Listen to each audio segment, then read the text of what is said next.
Well, good morning and welcome to the Story Houston. If you're there live in person, and welcome if you're joining us online as well. Listen, if you're new here, I don't preach all my sermons from this location, the Sea of Galilee in the Holy Land. This is a first for me, and I'm really overwhelmed by God's goodness. I can't imagine ever preaching a sermon here on the shoreline of this holy site, and yet here I am. Many of you know that we have a group of 60 people from the Story Houston that are touring the Holy Land right now. I wanted to record a sermon from here, even though I'm going to be back with you in person by the time this sermon airs. I mean, when you have an opportunity like this, you have to take it. I'm going to be talking more about this body of water and what it means in the gospel story and what it means to me as well. Listen, 7 years ago this month, on that shoreline, on the northern shore of the Sea of Galilee, I became a Christian. I received Jesus as my Savior, and my whole life changed. And these past 7 years have been just a whirlwind of God's grace and mercy. It was just up the shore in Capernaum where that happened, and we're headed back there tomorrow. Listen, I hope y'all are well in Houston. We are starting a new series today called Chasing Hope, and it's all about how ordinary people make extraordinary disciples. And we're going to be looking every week at a different person, the life of a different person who chose to follow Jesus. And in particular, we're looking at their personality profiles and the reality that they lived. And we're examining what they chose to leave behind and everything they left behind to follow Jesus. And every story is going to be different. Every character is going to bring a different element to the table. And we're going to find ourselves in those stories. And I think that's especially true today as we start this series, Chasing Hope, by looking at the life and the discipleship of a man named Simon. Simon, or better known as Peter, although his real name was Simon, was the leader of the 12 disciples of Jesus. Every time the disciples are listed in all four Gospels, he's always the first one listed. We know a little bit about his life. We know that much of his life revolved around this body of water here, the Sea of Galilee, also called the Lake of Gennesaret. Peter was a fisherman who worked for his father and alongside his brothers, and that's how he made his living. We know a little bit more about his life too and how he stood out from the other disciples. For example, Peter was married. He's the only disciple that we know for sure was married while he was following Jesus. It looks like he might have lived with his mother-in-law in Capernaum, and we'll be visiting their house tomorrow in that village. He was a little older than the other disciples. There's a little bit of evidence in the Gospels that Peter was actually the only disciple of the 12 who wasn't a teenager. And so he might have been in his 20s, he might have been in his 30s when he chose to follow Jesus. But what's interesting when we look at his story is all that he chose to leave behind to follow this man Jesus. Luke chapter 5 tells the story of the time that Jesus was teaching along the shoreline, a shoreline just like this one. This body of water hasn't changed that much, even as tourists have descended upon it for centuries.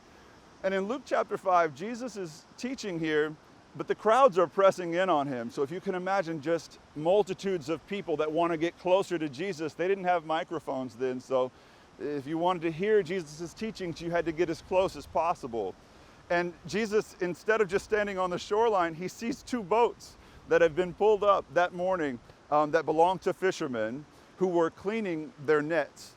And Jesus invites himself onto one of these guys' boats, and it was the boat of Simon Peter. And he climbs up on the boat, and it says he sat down on the boat and taught the people facing the shoreline. So if you can imagine Jesus sitting on a boat, like with his legs hanging off the front in a very casual way, teaching the people, sharing this good news that he came to bring us. And in the meantime, he's inviting himself onto to someone else's boat. That's how Jesus and Peter's interaction really begins.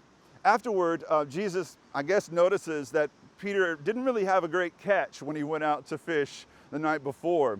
And he gives Peter a tip. He says, why don't we push out a little further, and instead of fishing on that side of the boat like you were, let's try fishing on that side of the boat. And of course, they cast the nets on that side of the boat. Miraculous catch of fish. Peter realizes who he's dealing with, and he gets on his hands and knees and says, "Have mercy on me, Lord." And Jesus says, "Peter, have no fear. From this day on, we're going to be fishing, but we're fishing for people now." And Peter, along with his brother and a couple of other fishermen, left everything behind to follow Jesus. It's a fascinating idea, and sometimes I think we think of that move of Peter's as normal. Guys were leaving their jobs all the time to follow great teachers, but that wasn't the case. Peter was probably the oldest of his siblings, the oldest son. The expectations on him to be normal and do his duty and follow his father's business and take it on as his father got older and support his mother and his sisters, that would have been overwhelming for Peter. And so to walk away like he did was actually to bring shame on himself and on his family. It was a black eye on the family name. And so he was leaving not just his job and his livelihood with a wife and probably with kids at home. Jesus wasn't promising a salary to his disciples. He was also bringing this family shame in an honor culture that would have been a very big deal.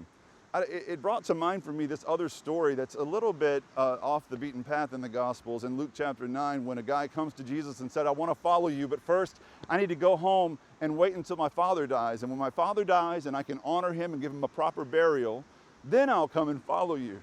And Jesus says, "Look, let the dead bury their own dead, and you're either in with me or you're not." And I think that was a deeply seated, felt need for the disciples to know that, Jesus doesn't just take some of us, he takes all of us, and there's no 1 foot in and 1 foot out, because listen, all these guys had left their fathers. Peter and his brother Andrew and James and John. Jesus himself, if you think about it, left his father twice. He left his father in heaven to come to earth, and he left Joseph's carpentry or building business to go and become a full-time rabbi.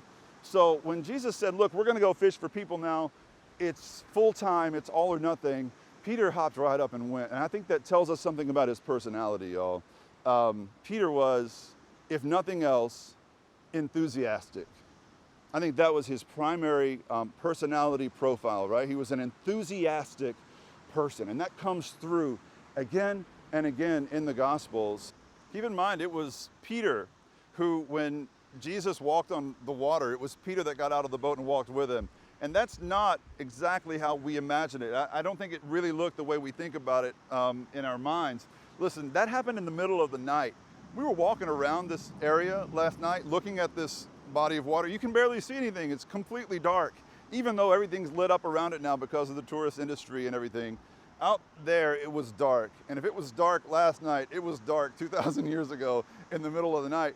And the disciples are out on a boat, in a wooden boat in choppy waters. And Jesus comes walking along, and Peter realizes it's Jesus. First of all, Peter's really scared and he thinks it's a ghost, but then he realizes that it's Jesus. And Peter, of the 12, is the only one who wants to step out on the water and walk with Jesus. And at first he goes, "Jesus, if it's you, and if you want me to follow you out on this water, I will." And Peter bravely gets out and walks on the water, but then the wind blows a little bit. Peter loses his nerve, and he goes from being this big, brave man to just folding completely into this scared little child. And he goes, "Lord, save me." And Jesus pulls him up and says, "Peter, what's wrong with you?" And they have a little moment. But it was Peter who was enthusiastic and passionate enough to get out of that boat and try to walk on water, which tells you a little bit about his personality and his mindset, his outlook. He was not always thinking things through, but for Peter, perfection was not the name of the game. It was passion, and you see that coming up again and again, where he speaks out of turn, even though he has good intentions. There was a time when we call it the great transfiguration story, right, where Jesus goes up on the mountain and he has this little powwow with Moses and with Elijah, this supernatural story, and Peter's there with 2 other disciples. And after Peter sees Jesus and Moses and Elijah having this conversation, Peter, I guess to break the awkward silence, Peter says, "Jesus, it's really great you brought me along with you up here, because I can build you guys a few houses. I can build a house for you and for Elijah and for Moses, and we'll just hang out up here on the mountain. And then Mark adds this little editorial in his gospel. He says, Peter did not know what he was talking about, which is just great because they saw him the way that we see him. And again, we see this coming up. And I think for that reason, like, I can relate to Peter. I don't know about all of you. I can relate to Peter. I'm an enthusiastic person. And my sense is that Houston is an enthusiastic city. We are an enthusiastic people. You know, we are enthusiastic about our sports teams, you know? And, I remember the Astros World Series run. We're enthusiastic about our Astros. I've been out of the loop, out of the country for several days now. I don't know how the off season's going, but I hope we're having I'm being told I shouldn't talk about the Astros. So sorry, I'll just keep going. I don't know what's going on, but I hope the Astros and the Texans are doing well this time of year. We've been over here. I'm out of the loop. We're enthusiastic about our winners when they win. We're enthusiastic about all kinds of crazy things. Our pets, essential oils, that's not even a thing. And we're enthusiastic about those things. We have all this, I guess, misdirected passion, right? And we see that in Peter's life as well. And the thing about enthusiasm is that it can be great on the upswing. It can be as good as it can be. It can also be just as bad on the downswing. And we see that in Peter's story. If you need to know anything about Peter, I think it's summed up in this sort of tandem of stories where he gets two different nicknames. The first one happens when Jesus says to the disciples, "Who do people say that I am?" And it's Simon Peter who says, "You are the Messiah, you're the one." And no one else said that but Simon Peter. And it's that point where Jesus gives Simon the nickname Peter, which wasn't a name, it was just a noun that meant rock. So Peter, at that point, became the rock. And Jesus says, "Upon this rock I will build my church." And if you can imagine Peter, a 20-something guy, getting such an awesome nickname from Jesus himself, "I'm the rock, I'm the rock." You can imagine him prissing around with in front of the other guys like, "Yeah, I'm the man, I'm the rock." And then in like the next story, Jesus says, "I'm gonna have to go to Jerusalem and die." And Peter's the one that speaks up and says, "Never, Lord. That's not the plan. We're going to Jerusalem, but we're going to take over." And it's then that Jesus gives Peter kind of another nickname. He says, "Get behind me, Satan." So in just a matter of moments, right, Peter goes from being the rock to being Satan. And that's kind of a good summary of Peter's high and low, right? His ceiling and his floor. And I think I can relate to that as well. We see that fleshing itself out in the stories around Jesus's arrest and crucifixion. So just before Jesus was crucified, Jesus tells everybody what's going to happen. And Peter says, "I will never forsake you, Lord. I will stand beside you to the death." And Jesus goes, "Okay, rock, I'm just telling you that by the time the rooster crows, you will have denied me 3 times. Peter doesn't believe him. Now, to Peter's credit, when the people, the Roman soldiers and the high priest came to arrest Jesus, Peter was there, and he was there with a weapon. He drew his sword, and he lopped a guy's ear off with a sword, which either means Peter was a master swordsman or he was just terrible with a sword. I'm going with the latter. I think that Peter probably wasn't that great with a sword. He took a random swipe and lopped a guy's ear off. Jesus patched the guy's ear up, but Peter was there. We're also told that Peter, and only Peter and John, followed Jesus and the mob that had arrested him to the trial, to the high priest's house. Again, in the middle of the night, Peter was there. And Peter's outside the house, or maybe the scene is that Peter's on the porch of this house. And keep in mind, in the first century, there were no windows and stuff in houses. It was easy to hear from the inside out and the outside in what was going on. And I think it's fascinating what happens at the trial of Jesus. So Jesus is being questioned inside. It's just madness that's ensuing. Peter is just outside the house within earshot, and he is warming himself by a charcoal fire. He's keeping his hands warm. It's a cold night, And during that moment, it's about an hour's time, we're told, Peter faced three questions. Aren't you with him? Aren't you one of his disciples? Aren't you with the Galilean? And every time, three times, Peter says no, no, and no. Now, after the third denial, the rooster crows, of course, but there's this line in Luke's gospel that we often, I think, overlook. After the rooster crowed, Jesus and Peter locked eyes. It says Jesus turned and looked at Peter. Now, if you can imagine the weight of that moment, the gravity of that moment for Peter. He had done exactly what Jesus said he would do, exactly what he said he would never do. And then he locks eyes with his best friend, the master that he gave his life to follow, the one that he had just let down in the most just awful way. And so Peter, the enthusiast, his enthusiasm swung the other way. It says he ran out of the house weeping bitterly. Apparently from that moment, the great Simon Peter quit. He was a failure. He walked away. He turned in his badge. He was no longer a disciple after that. We have evidence for this in the Gospels. First of all, when the tomb was empty and the angel told the women who had come to the tomb to embalm Jesus' body, the angel said, "He's not here, he is risen." And the angel says, and this is interesting, "Go tell the disciples, and then go tell Peter." And so the assumption here is that Peter is not with the disciples, but the angel, or I guess God himself, wants the women to go and find him. So go tell the disciples and then go tell Peter. It looks as if he stopped being a disciple after he let Jesus down that way. Now, if that's the case, how did he come back around to become this great leader of the church that we know him to be? Well, there's a couple of things that happened. First of all, Jesus and Peter had a secret meeting. So the risen Jesus, before appearing to anyone else, to any of the other disciples, he sought Peter out first. I think this is not something we think about in the Easter story, right? But Jesus and Peter had a one-on-one. And we know this for two reasons. First of all, in Luke 24, there's a couple of people that come to the disciples and they say, "We saw Jesus after he died." And the disciples are like, "Yes, he's risen. He has appeared to Peter."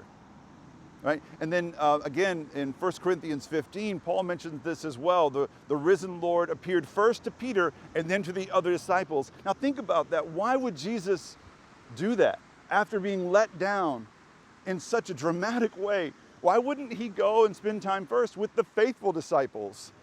You know, the ones that didn't deny him 3 times as he's on trial.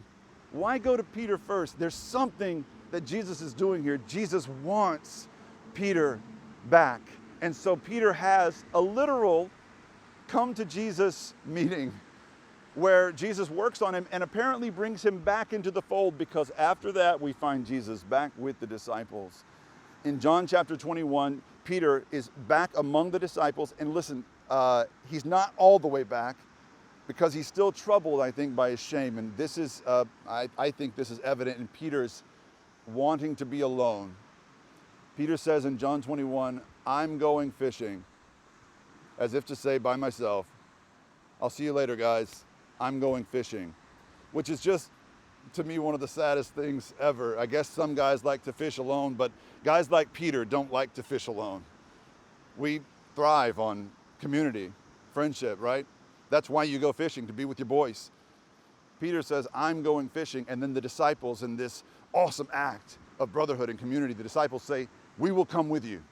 Even though they're afraid for their lives at that point, "We will come with you, Peter." And they spend the whole night fishing together right out there on their boats, just coping with everything that they had been through for the past few years, and especially the past few days with the trauma of Jesus's arrest and his crucifixion. So they fish all night long. They don't catch much. Apparently they were fishing about like I fish. I've never caught much, but I like to be out there with guys who love me. Peter was surrounded by guys who loved him out there. In the morning, about 6 a.m., about an hour before now, right? So about an hour ago, it was a little bit darker as the sun was coming up over the mountains. They were about 100 yards out from the shore on their boat. And they're coming in slowly, and they notice a man here on the shore building a fire. They don't recognize him. It's a little weird for a man to be building a fire at 6 in the morning on the shore, but they don't really pay him any mind until he yells at them from the shore, "Hey guys, catch anything?" And they feel like he's being a smart aleck because he can clearly see they haven't caught anything. They've been pulling in empty nets for an hour. "Guys, you caught anything?" No, go about your business." And he goes, "Well, maybe you ought to try throwing the nets on the other side of the boat." Remember, that's what Jesus said when he called Peter in Luke chapter 5. But Peter doesn't get it. It doesn't register with Peter that that's Jesus and he's doing something, right? It takes John telling Peter. John says to Peter, "Hey, it's the Lord." And at that point, we find the most beautiful, hilarious passage, I think, in all the Bible. John 21, verse 7. When Peter realized, the moment he realized that it was Jesus on the shore, it says he put down his fishing gear and he put on his clothes, for he was naked. Now listen, it's cold out here right now. And I don't know what it was like for Peter out on that water. First of all, Peter fishing naked is a tremendous image.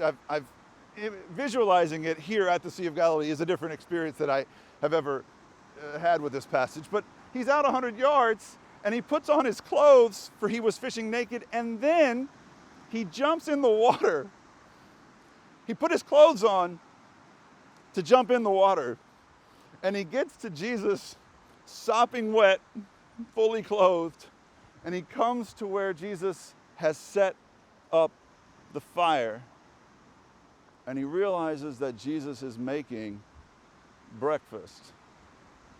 Now, as he comes close, a familiar smell registers with Peter. It's a smell that every man knows very well. It's a charcoal fire. Now, I don't know where Jesus got charcoal near the Sea of Galilee, but he had to have brought it there. There's no charcoal around here. So he had to have brought it intentionally. Jesus is doing something here, building this charcoal fire. You know, there's only 2 charcoal fires mentioned in the whole Bible. The word is anthrakia in the Greek. And the first anthrakia mentioned in the Bible is the one that Peter was warming himself by outside the home of the high priest as Jesus was on trial. The second and only other anthrakia in the whole Bible was the one Jesus built here. They say that of all the 5 senses, the one most closely connected to memory is the sense of smell. Have you ever smelled a charcoal fire? How familiar that is? Peter did too. And Peter knew that Jesus was up to something. Jesus was recreating a scene for Peter. This is what happened next in John chapter 21. When they had finished eating, Jesus said to Simon Peter, "Simon, son of John, do you love me more than these?" "Yes, Lord," he said. "You know that I love you." Jesus said, "Feed my lambs."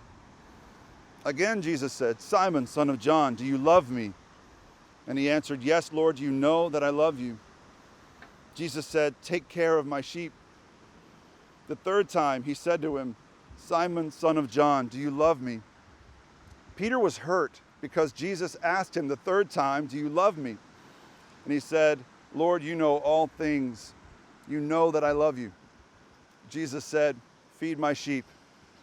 Very truly, I tell you, when you were younger, you dressed yourself and you went where you wanted, but when you're old, you'll stretch out your hands and someone else will dress you and lead you where you don't want to go." He's referencing there Peter's martyrdom, which would come later. in the story. Verse 19, Jesus said this to indicate the kind of death by which Peter would glorify God. And then he said to him, "Follow me." Now you've probably heard that there's more than one word for love in Greek. There's 4 familiar words for love in Greek. We only have one in English. The first one is agape, which is the perfect love of God. The second one is storge, which is more like the love a family shares, the love that a parent feels for a child. The third one is eros, which I don't really even want to talk about in the Holy Land. It feels wrong. The fourth one is phileo, which is the love, the most basic, fundamental kind of love, but it's also the most casual kind of love. It's the love among brothers, more or less.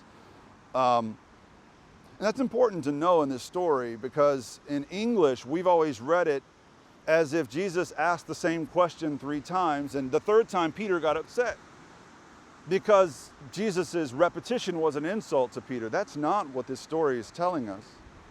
The first time Jesus asks Peter, "Peter, do you love me?" He says, "Peter, do you agape me?" Peter, do you love me with the perfect love of God? Do you love me, Peter, the way that I love you? And Peter's response is, "Lord, you know I phileo you. I love you, but it's not perfect. I love you, but not the way you love me." The second time Jesus asked Peter, he asks the same. "Peter, do you agape me? Do you love me perfectly the way I love you?" Peter's response the second time, the same. "Lord, you know I only phileo you. My love doesn't live up to yours." It's like an apology. The third time Jesus asked Peter, "Do you love me?" he says, "Peter, do you phileo me?" That's when Peter gets upset. It's not because Jesus was being repetitious or insulting or condescending. It's because Jesus was accommodating Peter's imperfect love. "Peter, do you agape me? You know I phileo you." "Peter, do you agape me? You know I phileo you." "Peter, do you phileo me? Because that's enough for me." So Peter says, "Yes, Lord." Through his tears, he says, "Yes, Lord, you know I phileo you." And then Jesus at that moment officially reinstates Peter as a disciple, as the leader of his church. Peter's love wasn't perfect. Peter himself wasn't perfect, but he was passionate.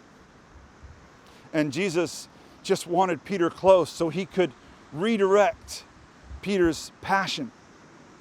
Initially, Jesus redirected his passion away from fishing for fish to fishing for people. And as Peter followed him, Jesus had to redirect Peter's passion from going to Jerusalem to take over, to be in charge, to be powerful and famous, to the will of God for Peter's life, to be the leader of his church. Even if it meant being taken to where he didn't want to go and stretched out and killed for this cause. "Peter, do you phileo me?" "Yes, Lord, you know I phileo you." "That's enough. Let's go." Listen, you don't have to be perfect to follow Jesus. Your love for him doesn't have to mirror the magnitude of his love for you. All he wants is your passion, not your perfection. And we run around trying to prove something, that we're good enough. And when we fail, it's like Peter, we want to walk away. We think we don't measure up. Jesus sent Peter a message that day on this shoreline. And he sends us the same message today. You don't need perfection. All you need is passion.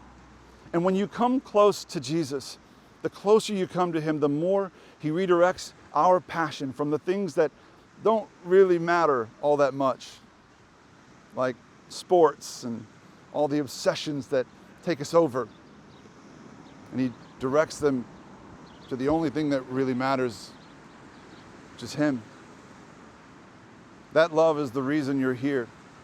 Sharing that love is the purpose he wants to direct your passion toward. Being here at the Holy Land with 60 other people from the Story Houston, it's been a wake-up call, really. It's been amazing to watch ordinary people falling more deeply in love, madly in love with this same Jesus who set up that charcoal fire on this shoreline. Because when you're here, it's so clear that it's not about your morality or your perfection or your good behavior. It's all about the amazing grace of God. I hope that you'll let your heart be set on fire for that amazing grace, and come closer to Jesus and let him redirect all your passions toward him, and sharing that love you find in him with the world around you. The events that took place around this body of water 2,000 years ago, they changed the world forever. The event that took place in my heart 7 years ago this month, just up the shoreline, changed my world forever. He'll change your world forever too if you let him, regardless of the life you've lived or the mistakes you've made. Peter knew very well the mistakes he made, but he chose to trust in Jesus' grace and to receive his forgiveness and to put all of his passion in him. I pray you'll do the same right now and today. Would you pray with me? Lord,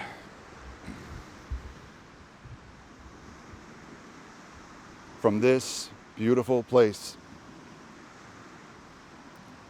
where history was changed forever, where the human story took a dramatic turn for the better, where we started to learn who you really are. We put a face with the name. We realize that all of our religions are just really the tip of the iceberg, really just empty grasping at the truth. That really all that you want isn't our religion, but a relationship with us, where we come to know you more and to understand your love for us and how great and deep and wide it is, and how our love for you could never measure up to that, but you don't care. You'll take whatever love our little broken hearts can give you, and you'll invite us to follow you and to share that love of yours with the world around us. That's really this world's only hope. We see that so clearly right now, and I pray that before we go out into our busy lives again, back to our jobs, back to our houses, our chores, our errands, I pray that right now, as we see this so clearly, we would step into it. Receive the great love you have for us, and know that you overlook our sins and our failures to love us and invite us to follow you. We love you, Jesus. We thank you for this reminder this morning.